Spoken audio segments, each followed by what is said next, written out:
Hi everyone. The name of this video is Sex, Make It Hurt. And it's called that because that's exactly what we do when we have premarital sex. We make it hurt. We hurt ourselves. Have you ever had sex with somebody and the relationship is hot and intense, and then once you actually engage in intercourse with that person, it turns from hot to cold, and from intense to just intermittent, and from intermittent to just convenient. A text at 12 a.m. Are you up? 'Cause I am. It cheapens the whole experience of sex when we think of it as just sex, because it's not just sex. Sex is powerful. Sex is very powerful. In fact, it's so powerful that it literally brought kingdoms together. Over the ages, marriages, and the fact that a person was brought as a virgin, both parties brought as a virgin into marriage, would make or create a kingdom. Wow. That's how revered and powerful the act of sex is. But unfortunately, our culture has become infiltrated with lies, where we look at it as something that is casual, something that even women or men can use as a tool or a weapon. It was not in any way, shape, or form meant to be as such. It's always been meant to be a covenant between a man and a woman that God created as something being good, and that was meant to be performed within the confines of marriage. And that's one of the reasons why when we have sex outside of marriage, it's painful, because we don't have that covenant. We don't have that trust, that spiritual commitment, that lifelong commitment to that person, that the body that we're giving them is something that they respect and that they revere, and that we are entrusting to them. When you do it outside of sex, when you have sex outside of marriage, you remove that obligation of trust from that person. You give them your body, and you're not telling them that you require anything else in return from them.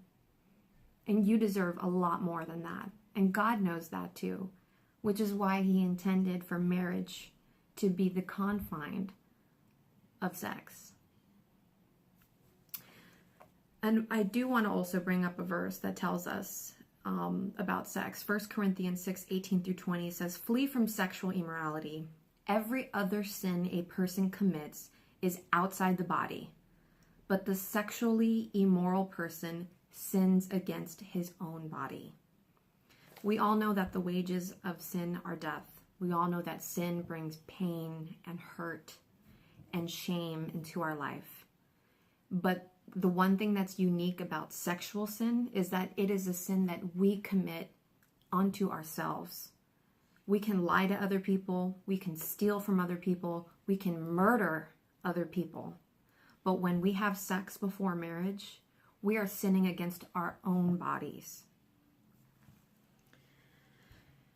A lot of people like to use the analogy of Jesus Christ being the groom and the church being the bride. And the reason for that is because Jesus gave His body to the church. He sacrificed His body so that we could be redeemed and forgiven of our sins. And husbands are instructed to love their wives as Jesus loved the church, with that type of sacrifice.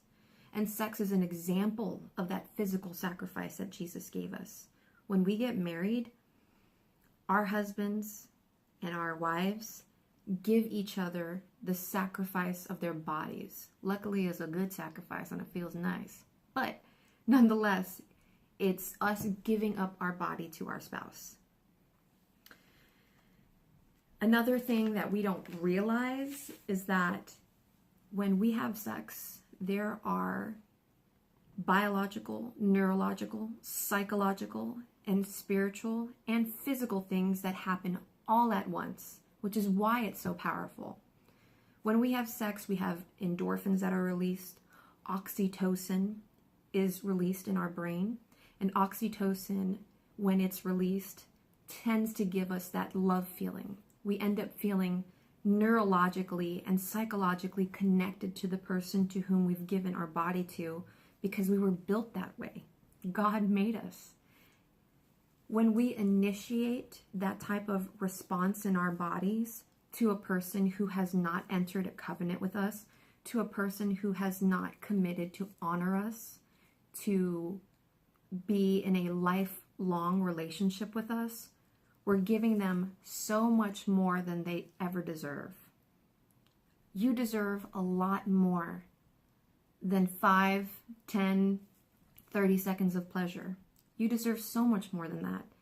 You deserve a person who is going to commit to you, who's going to be your friend, who is going to accept you and love you as Christ loved the church.